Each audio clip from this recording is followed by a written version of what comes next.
Hello everyone, welcome to my YouTube channel farmer researcher. So आज है day 104 daily farm MCQ dose series का, जिसमें हम daily के 10 एमसीक्यू क्वेश्चन सॉल्व करते हैं with detailed explanation and additional information, जो कि आपके different previous year question paper से लिए गए हैं। इसके साथ में आफ्टर 10 एमसीक्यू क्वेश्चंस हम एक जीके और एप्टीट्यूड का एक सेगमेंट जो है वो भी प्रिपेयर करते हैं। सो चलिए स्टार्ट करते हैं आज के पहले क्वेश्चन से। तो पहला क्वेश्चन है, which of the following is first generation fluoroquinolones.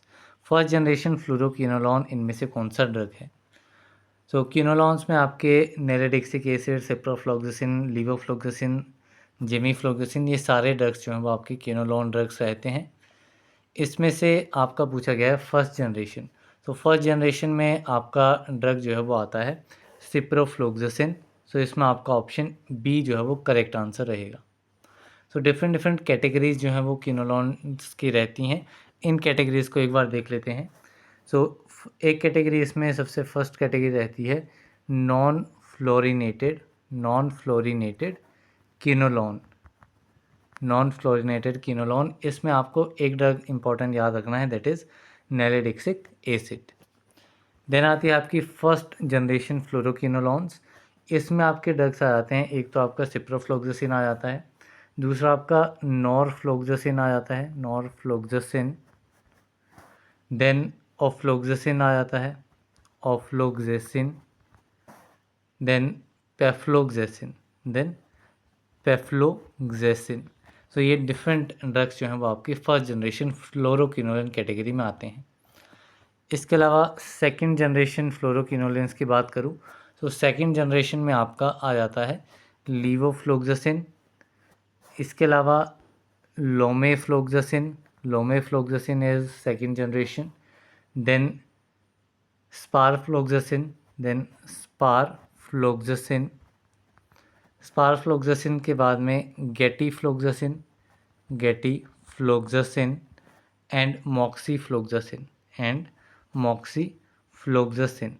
तो ये डिफरेंट ड्रग्स आपके सेकंड जनरेशन फ्लोरोक्विनोलॉन कैटेगरी के रहते हैं।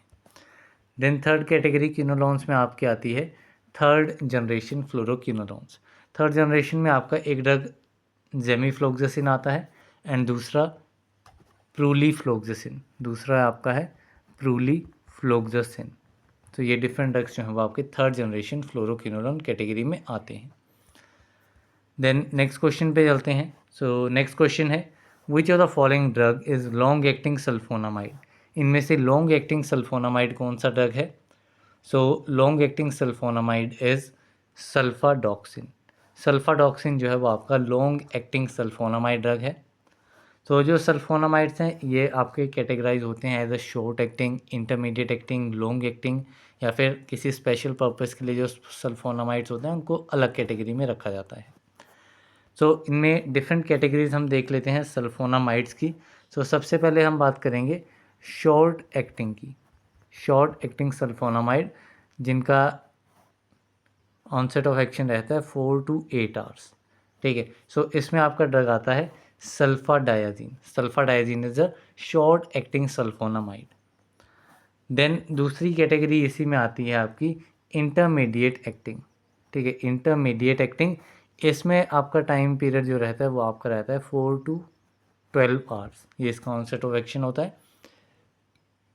एंड इसमें आपका ड्रग आता है sulfamethoxazole. The drug is sulfamethoxazole. Third category इसमें रहती है long acting sulfonamide. So long acting around 7 days तक इसका जो है वो ऑनसेट ऑफ एक्शन रहता है एंड इसमें आपका ड्रग आता है सल्फाडॉक्सिन।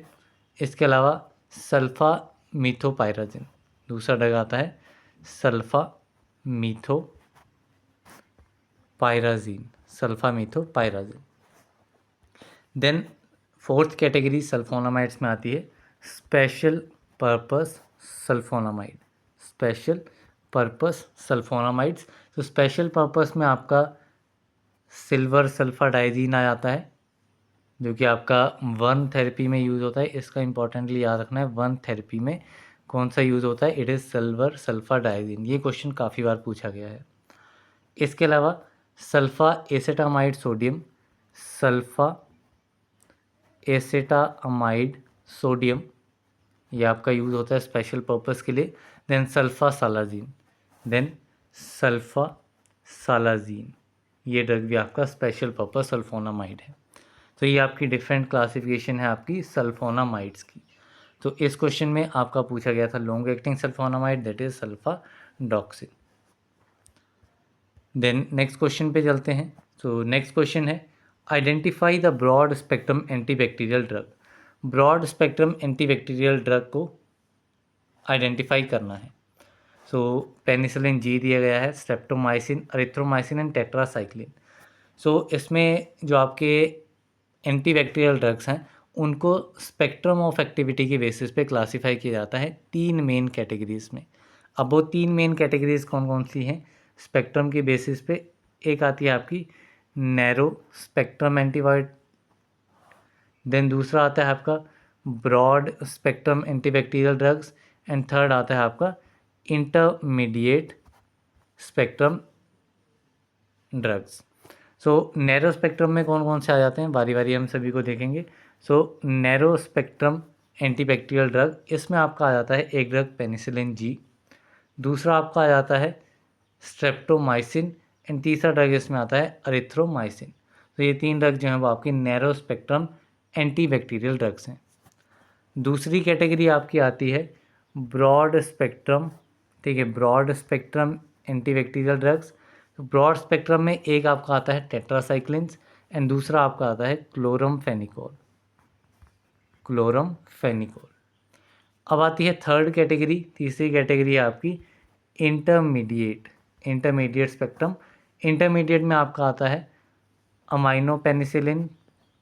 अमाइनोपेनिसिलिन्स, सिफेलोस्पोरिन्स इसमें आ जाते हैं, सिफेलोस्पोरिन्स, देन फ्लोरोक्विनोलोन्स,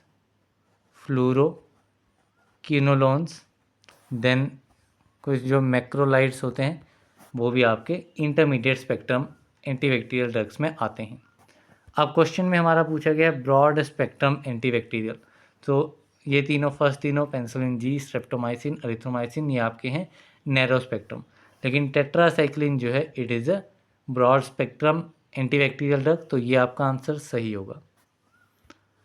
देन चलते हैं नेक्स्ट क्वेश्चन की तरफ। नेक्स्ट क्वेश्चन है which anticholinergic drug is used in MSS.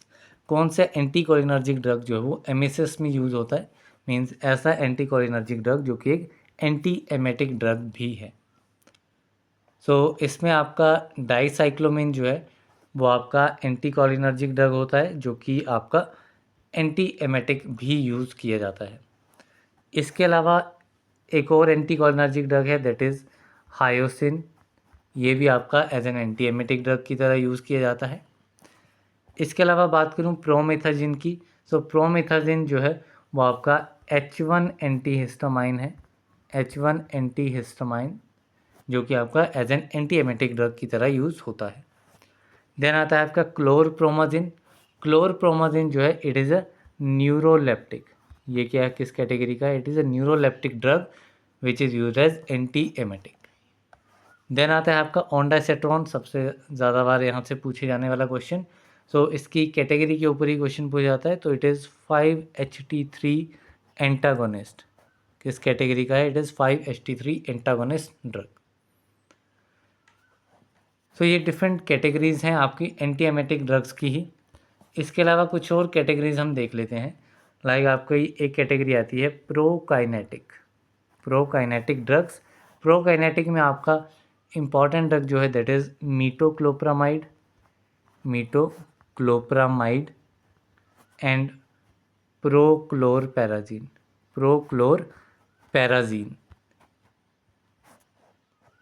Sorry, प्रोक्लोरपैराजीन नहीं है, इट इज़ डोमपेरिडोन। प्रोक्लोरपैराजीन जो है वो आपका न्यूरोलेप्टिक ड्रग होता है। सो इसमें प्रोकाइनेटिक में आपका आएगा डोमपेरिडोन।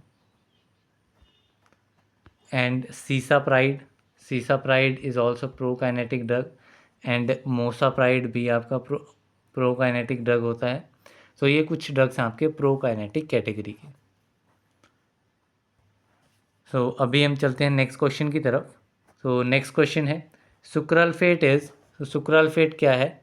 तो सुक्राल्फेट बेसिकली आपका पेप्टिक अल्सर में यूज़ होने वाला ड्रग है, ठीक है। It is used in peptic ulcer and क्या इसका मैकेनिज्म ऑफ एक्शन रहता है या किस कैटेगरी में आता है? So it is a ulcer protective drug, ठीक है। अल्सर प्रोटेक्टिव ड्रग होता है आपका सुक्रलफेट। इसके अलावा एक और ड्रग होता है CBS, जिसे कहा जाता है colloidal bismuth subcitrate, colloidal bismuth subcitrate. तो ये भी आपका अल्सर प्रोटेक्टिव ड्रग रहता है। इसके अलावा गैस्ट्रिक एसिड सिक्रीशन इनहिबिटर्स की बात करूं, सो गैस्ट्रिक एसिड सिक्रीशन को इनहिबिट करने वाले डिफरेंट कैटेगरीज के ड्रग्स आते हैं, जिसमें आपकी एक कैटेगरी आती है H2 एंटीहिस्टामाइंस। तो H2 एंटीहिस्टामाइन में आपके टिडिन वाले ड्रग्स आ जाते हैं, जैसे कि cimetidine, ranitidine, then famotidine, then roxatidine. So ये आपके H2 एंटीहिस्टामाइंस होते हैं, गैस्ट्रिक एसिड सिक्रीशन को इनहिबिट करते हैं, पेप्टिक अल्सर में यूज़ होते हैं। इसके अलावा गैस्ट्रिक एसिड सिक्रीशन इनहिबिटर में ही एक दूसरी क्लास आती है PPIs, that is proton pump inhibitors. इसमें आपके प्राजोल वाले ड्रग्स आ जाते हैं, इसमें सफिक्स आपको याद रखना है प्राजोल, जिसमें आपके ड्रग आते हैं omeprazole, then esomeprazole, then lansoprazole, then pantoprazole, then rabeprazole. So ये डिफरेंट ड्रग्स आपके प्रोटॉन पंप इनहिबिटर्स कैटेगरी में आते हैं। इसके अलावा gastric acid secretion inhibitor category में ही एक और कैटेगरी आती है आपकी एंटीकोलिनर्जिक्स। एंटीकोलिनर्जिक्स में आपका ड्रग आ जाता है पायरेनजिपिन एंड प्रोपेंथिलिन एंड एक ड्रग और आता है ऑक्सीफेनोनियम, एंड एक और ड्रग आता है ऑक्सीफेनोनियम। इसके अलावा इसमें एक और कैटेगरी आपकी आती है प्रोस्टाग्लैंडिन एनालॉग, प्रोस्टाग्लैंडिन एनालॉग्स। ये काफ़ी इंपॉर्टेंट कैटेगरी है। इसमें आपका ड्रग आता है मीज़ोप्रोस्टोल। इसमें आपका ड्रग कौन सा आता है? Drug is misoprostol. इसके अलावा दूसरी कैटेगरी आपकी आती है, जो मेन कैटेगरी रहती है पेप्टिक अल्सर ड्रग्स में, that is gastric acid neutralisers, that is antacids. इसमें आपको सिंपली दो ही कैटेगरीज मिलेंगी, इधर आपके सिस्टमिक एंटाएसिड होंगे या फिर आपके नॉन सिस्टमिक एंटाएसिड्स होंगे। सिस्टमिक में आपका सोडियम बाइकार्बोनेट आ जाता है, सोडियम बाइकार्बोनेट आ जाता है एंड सोडियम सिट्रेट आ जाता है। जबकि नॉन सिस्टमिक में आपका मैग्नीशियम हाइड्रोक्साइड आ जाता है, देन मैग्नीशियम ट्राईसिलिकेट आ जाता है, magnesium trisilicate, then aluminium hydroxide gel, aluminium hydroxide gel इसमें रहेगा, देन मैगेल्ड्रेट आ जाता है, मैगेल्ड्रेट इसमें आ जाता है, एंड कैल्शियम कार्बोनेट। तो ये डिफरेंट आपके एंटासिड्स रहते हैं। देन एक कैटेगरी इसमें आती है NT-H pylori drug, that is anti Helicobacter pylori drugs. इसमें आपको ड्रग्स रहते हैं अमॉक्सिसिलिन इसमें रहता है, क्लैरिथ्रोमाइसिन इसमें रहता है, clarithromycin, then metronidazole, then tinidazole, then tetracycline. So NT-H pylori के आपको सारे ड्रग्स याद रखने हैं, क्योंकि इस पर प्रीवियसली क्वेश्चन ये पूछा गया था कि which of the following is not an NT-H pylori drug. So इस पर्टिकुलर केस में आपको ये सारे ड्रग्स याद रखना इम्पॉर्टेंट है। कौन कौन से 5 ड्रग हैं इसमें? Amoxicillin, clarithromycin, metronidazole, tinidazole and tetracycline. अभी हम चलते हैं नेक्स्ट क्वेश्चन की तरफ। So the question is identify lipoprotein lipase activators. Lipoprotein lipase activator को आइडेंटिफाई करना है। तो लिपोप्रोटीन लाइपेज एक्टिवेटर्स जो हैं वो आपके हाइपोलिपिडेमिक ड्रग्स होते हैं एंड इनको फाइब्रिक एसिड डेरिवेटिव भी कहा जाता है। These are also known as fibric acid derivatives. इसमें आपके डिफरेंट ड्रग्स आ जाते हैं, जैसे कि क्लोफेब्रेट हो गया,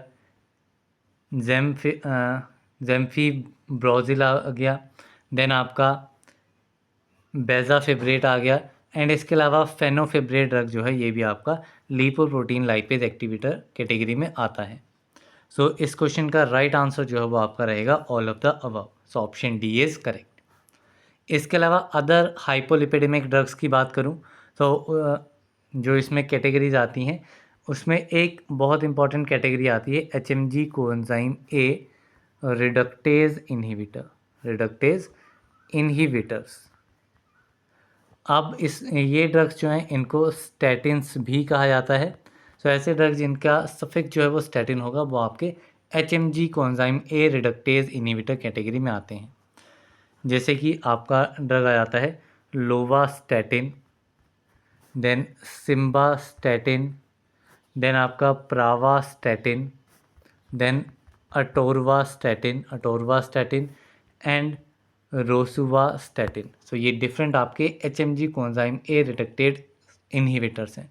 सो इसमें इस टाइप से क्वेश्चन भी पूछा जाता है, जैसे कि आपको ड्रग दे दिया लोवास्टैटिन, तो इसका मैकेनिज्म ऑफ एक्शन पूछा जाता है, तो it is HMG coenzyme A reductase inhibitor. So statin से आपको याद रखना है कि it is a hypolipidaemic drug, किस कैटेगरी का, HMG coenzyme A reductase inhibitor.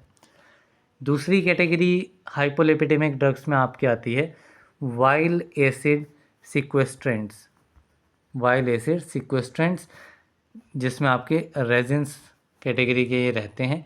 इसमें आपका ड्रग जो है वो आ जाएगा कोलेस्टाइरामिन, इट इज़ कोलेस्टाइरामिन एंड कोलेस्टिपोल। सो ये आपका दो ड्रग जो है वाइल्ड एसिड सिक्वेस्ट्रेंट्स कैटेगरी में रहते हैं। देन थर्ड कैटेगरी इसमें आती है आपकी लिपोप्रोटीन लाइपेज एक्टिवेटर, इनके हमने सारे ड्रग्स देख लिए।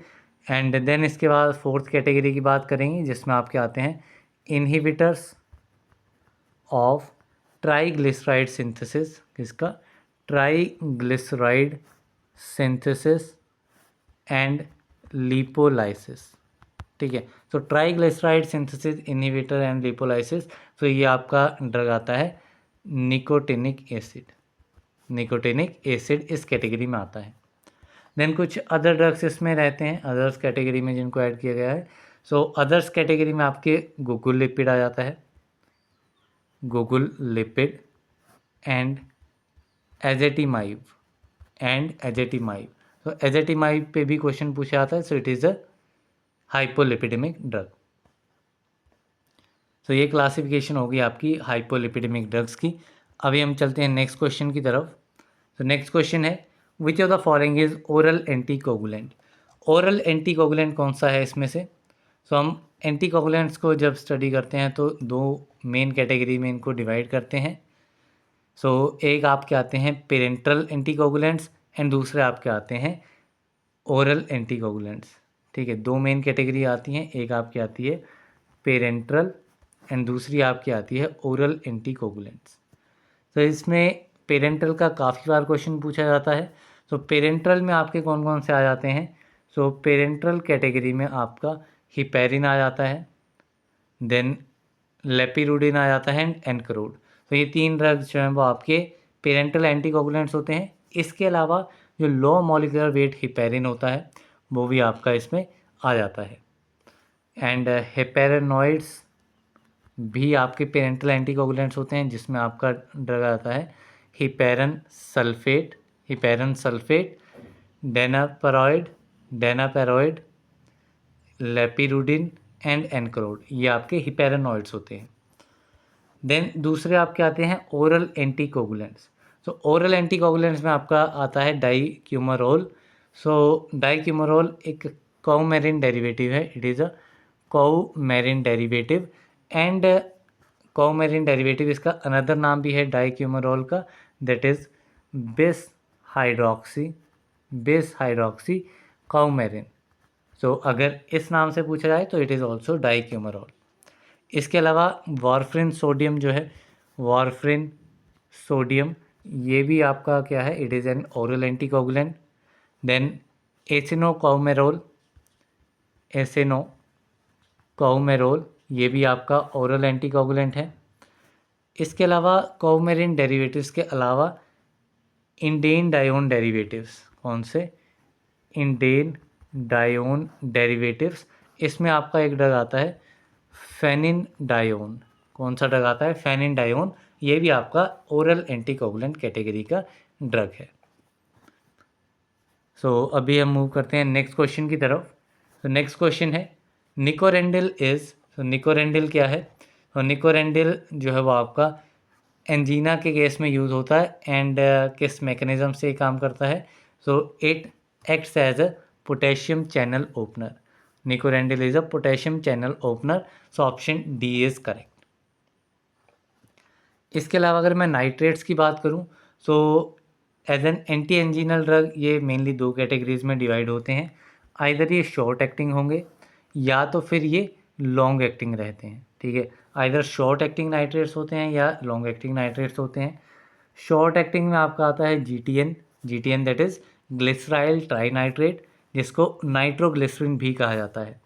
एंड लॉन्ग एक्टिंग में आपका आइसोसोरवाइड डाइनाइट्रेट आ जाता है, आइसोसोरवाइड डाइनाइट्रेट, जो कि आपका बेसिकली वैसे तो लॉन्ग एक्टिंग होता है, लेकिन जब आइसोसोरवाइड डाइनाइट्रेट को सबलिंगुअल रूट से दिया जाता है तो it acts as short acting.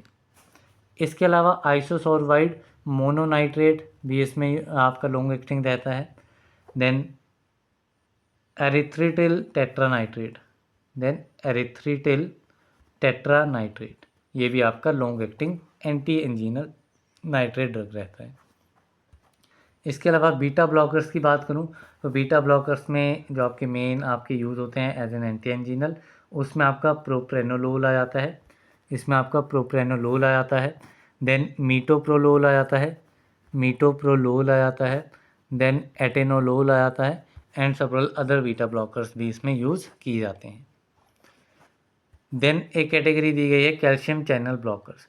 तो कैल्शियम चैनल ब्लॉकर्स आपके डिफरेंट कैटेगरीज के होते हैं। तो फर्स्ट कैटेगरी की इसमें बात करूं so that is phenyl alkyl amine. कौन सा? फिनाइल अल्काइल अमाइन, जिसमें आपका ड्रग आता है विरापामिल। कौन सा ड्रग आता है? Drug is विरापामिल। दूसरी कैटेगरी इसमें आती है बेंजोथायाजिपीन। इसमें आपका ड्रग आता है डिल्टियाज़म, यह आपका बेंजोथायाजिपीन कैल्शियम चैनल ब्लॉकर है। देन कैल्शियम चैनल ब्लॉकर में एक तीसरी कैटेगरी आती है दैट इज़ डाईहाइड्रोपिरिडीन्स। सो इसमें आपका निफेडिपिन ड्रग आता है। सो इस पर्टिकुलर कैटेगरी के ऊपर डायरेक्ट क्वेश्चन पूछा जाता है, तो इसमें आपको निफेडिपिन याद रखना है। देन फेलोडिपिन, आप डिपिन वाले ड्रग्स इसमें याद रख सकते हैं। फेलोडिपिन हो गया, एम्लोडिपिन हो गया, या फिर नाइट्रेन डिपिन हो गया, देन लेसीडिपिन हो गया, देन बेनीडिपिन हो गया। तो ये सारे ड्रग्स कौन से हैं? These are the dihydropyridine calcium channel blockers. तो अभी चलते हैं नेक्स्ट क्वेश्चन की तरफ। नेक्स्ट क्वेश्चन है लोसार्टन XY। तो लोसार्टन जो है किस मैकेनिज्म से काम करता है? तो losartan is basically an anti hypertensive drug जो कि इन एंटागोनाइज करता है 81 रिसेप्टर्स को। It antagonising the 81 receptor, angiotensin 1 receptor antagonist ये रहता है। इसके अलावा antagonising 81 receptor that is angiotensin antagonist जो है, इसमें आपके सार्टन वाले सारे ड्रग्स आ जाएंगे। सार्टन वाले जैसे कि आपका लोसार्टन हो गया, या फिर कैंडी सार्टन हो गया, या फिर इर्वी सार्टन हो गया, या फिर वेल सार्टन हो गया, या फिर टेलमी सार्टन हो गया, या फिर ऑलमे सार्टन हो गया। तो ये सारे आपके सार्टन वाले ड्रग्स जो हैं वो 81 रिसेप्टर एंटागोनिस्ट रहते हैं। इसके अलावा अगर मैं inhibiting ACE enzyme ACE inhibitors की बात करूं तो इसमें आपके प्रिल वाले ड्रग्स आ जाएंगे। कौन कौन से? जैसे कि आपका कैप्टोप्रिल, जैसे कि आपका इनालाप्रिल, जैसे कि लिसिनोप्रिल, जैसे कि perindopril and ramipril, then benazepril. So pril वाले जो भी ड्रग्स हैं वो आपके एस इनहिबिटर्स होते हैं। देन आते हैं आपके कैल्शियम चैनल ब्लॉकर। सारे ड्रग्स हमने देख लिए कौन कौन से आते हैं। विरापामिल हो गया, डिल्टियाज़म, निफेडिपिन, फेलोडिपिन, एम्लोडिपिन, ये सारे आपके कैल्शियम चैनल ब्लॉकर्स हैं। ये डिफरेंट कैटेगरीज हैं आपकी एंटी हाइपरटेंसिव ड्रग्स की। इसके अलावा अदर वेरियस ड्रग्स आपके डायूरेटिक्स यूज़ होते हैं, बीटा एडर्जिक ब्लॉकर्स यूज़ होते हैं, देन अल्फा एडर्जिक ब्लॉकर्स, कुछ सेंट्रल सिम्पैथोलाइटिक्स यूज़ होते हैं, वेसोडाइलेटर्स भी as an anti hypertensive drugs की तरह यूज़ होते हैं। अभी हम चलते हैं नेक्स्ट क्वेश्चन की तरफ। नेक्स्ट क्वेश्चन है, which of the following is atypical anti depressant drug. A typical anti depressant drug जो है वो हमें इसमें से आइडेंटिफाई करना है। पहला ड्रग दिया गया है मोक्लोवेमाइड। मोक्लोवेमाइड जो है वो आपका माओ ए इनहिबिटर है, ठीक है। It is a Mao A inhibitor, reversible inhibitor होता है माओ ए का, दैट इज़ मोनोमाइनो ऑक्सीडेज इनहिबिटर। इसके अलावा माओ ए इनहिबिटर्स में ही मैं बात करूं तो क्लोरगाइलिन भी आपका माओ ए इनहिबिटर होता है। देन बात करूं इमिप्रामिन की, इमिप्रामिन जो है वो आपका tricyclic, it is a tricyclic anti depressant, ठीक है। इसके ऊपर भी काफ़ी बार क्वेश्चन पूछा गया है। Imipramine is a tricyclic anti depressant. इसके अलावा एमीट्रिप्टिलिन जो है ये भी आपका ट्राईसाइक्लिक एंटी डिप्रेसेंट है। देन ट्राई इमिप्रामिन, ठीक है, ट्राई इमिप्रामिन भी आपका ट्राईसाइक्लिक एंटी डिप्रेसेंट है। देन डॉक्जेपिन ड्रग हो गया, या फिर डोथिएपिन हो गया, या फिर डेसिप्रामिन हो गया, या फिर नॉरट्रिप्टिलिन हो गया। ये सारे ड्रग्स जो हैं वो आपके ट्राईसाइक्लिक एंटी डिप्रेसेंट कैटेगरी में आते हैं। इसके अलावा बात करूं फ्लूक्सेटिन की, फ्लूक्सेटिन जो है वो आपका सेलेक्टिव सीरोटोनिन रीअपटेक इनहिबिटर है, सेलेक्टिव सीरोटोनिन रीअपटेक इनहिबिटर इस कैटेगरी में आता है। इसके अलावा सेम कैटेगरी में आपके फ्लूवोक्सामाइन ड्रग आ जाता है। देन पैरोक्सेटिन आ जाता है, पैरोक्सेटिन ड्रग इसमें आता है। देन सर्ट्रालिन इसमें आ जाता है। देन सिटेलोप्रेम आ जाता है। ये डिफरेंट ड्रग्स जो हैं वो आपके सेलेक्टिव सीरोटोनिन रीअपटेक इनहिबिटर्स होते हैं। देन आता है आपका trazodone is atypical anti depressant drug. इसमें आपका आंसर क्या रहेगा? Right, it is option number D, trazodone is atypical anti depressant drug. इसके अलावा इसमें आपका ड्रग आता है मिर्टाजापिन, एटिपिकल कैटेगरी में ही। देन वेनलाफेक्जिन इसमें आ जाता है। देन डुलोक्सेटिन इसमें रहता है। देन टिएनपिटिन, ये ड्रग इसमें रहेगा। ये डिफरेंट ड्रग्स हैं जो कि आपके एटिपिकल एंटी डिप्रेसेंट ड्रग्स होते हैं। यहाँ पे आज के हमारे 10 क्वेश्चंस जो हैं वो कंप्लीट होते हैं। सारे के सारे हमने फार्माकोलॉजी से क्वेश्चन जो हैं वो डिस्कस किए, डिफरेंट क्लासिफिकेशंस हमने डिस्कस कर ली। अभी हम मूव करेंगे हमारे नेक्स्ट पार्ट की ओर, that is GK portion. GK में आज हम पढ़ेंगे इकोनॉमी का एक important topic, that is 5 year plans at a glance. जो भी 5 ईयर प्लान्स बनते हैं आपकी गवर्नमेंट में, उनके बारे में डिस्कस करेंगे। क्या क्या उनमें ग्रोथ रेट टारगेट किया जाता है, कितना अचीव होता है, एंड कौन कौन से इम्पॉर्टेंट सेक्टर्स जो हैं वो उसमें इंक्लूडेड रहते हैं।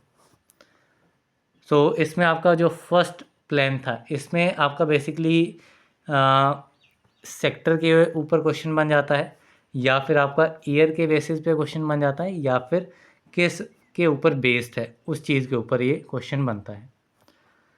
इसमें आपका जो फर्स्ट प्लान दैट इज़ 1951 से 1956, जो कि आपका हैरोल्ड डॉमर मॉडल के ऊपर बेस्ड था। इसमें टारगेट था आपका 2.1% ग्रोथ रेट अचीव करना था, एंड अचीव किया था 3.6, जो कि आपके टारगेट से अबव था। एंड इसमें इंपॉर्टेंट सेक्टर आपके एग्रीकल्चर इंक्लूडेड था, इरिगेशन था, इलेक्ट्रिसिटी था। ये आपके इंपॉर्टेंट सेक्टर थे।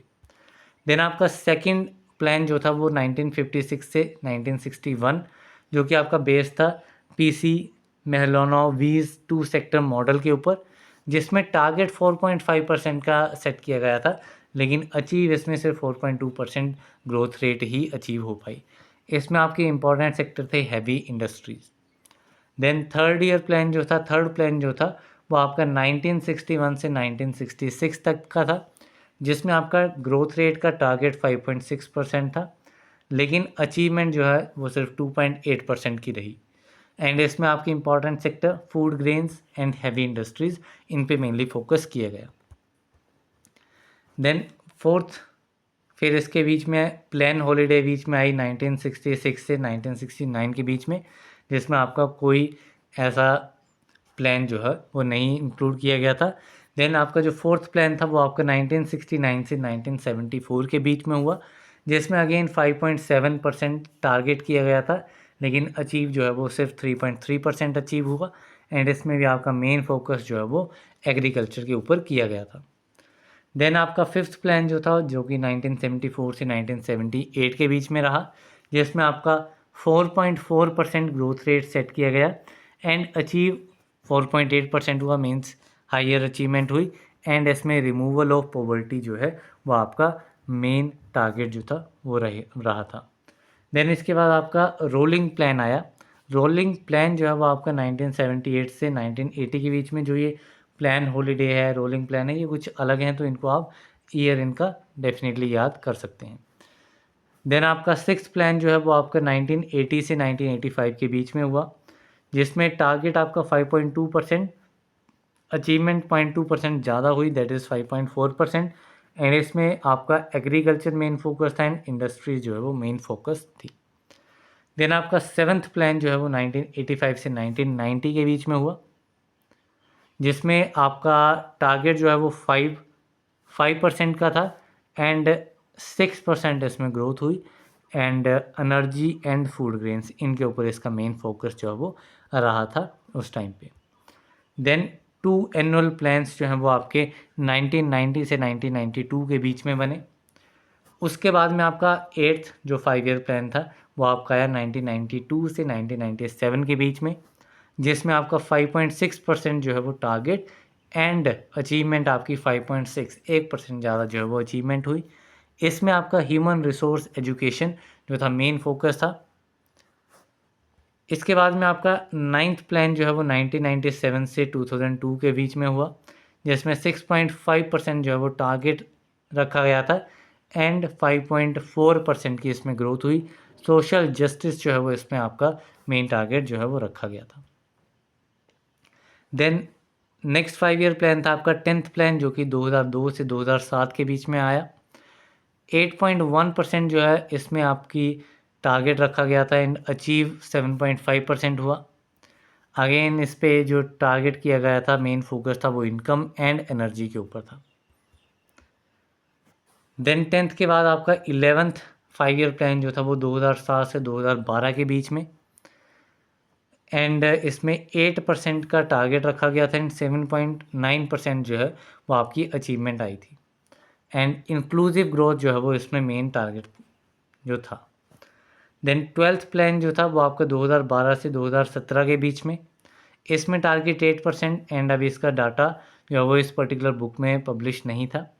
बुक आपकी अरिहंत की है, तो इसमें आपका ना 12th ईयर का है ना 13th ईयर जो आपका अपकमिंग ये चल रहा है। तो ये अगर आपको इस बारे में नॉलेज है तो आप कमेंट बॉक्स में मेंशन करना, तो इसको भी हम आने वाली वीडियोज़ में इंक्लूड करेंगे। सो इसमें आपका faster, sustainable and more inclusive growth, ये इसमें मेन टारगेट रखा गया था। तो यहाँ पे ये डिफरेंट 5 ईयर प्लान्स हैं, इसके ऊपर भी काफ़ी बार क्वेश्चन देखा गया है प्रीवियस ईयर में। सो ये आपके इंपॉर्टेंट होते हैं। इसमें मैंने आपको बता दिया है, आपको ईयर याद रखना है, किसी स्पेशल मॉडल के ऊपर बेस्ड है तो वो आपको याद रखना है, पहले 2 हैं। एंड इसमें ईयर आपको डेफिनेटली याद रखना है एंड किस चीज़ के ऊपर मेन टारगेट था वो आपको याद रखना है। सो यहाँ पे हमारा आज का जीके पोर्शन भी कंप्लीट होता है। आने वाली वीडियोज़ में हम एप्टीट्यूड के क्वेश्चन भी इसमें इंक्लूड करेंगे, अल्टरनेटिवली हम ये चलाएंगे। So that's all for this video. मिलते हैं अगली वीडियो में, तब तक के लिए थैंक यू वेरी मच।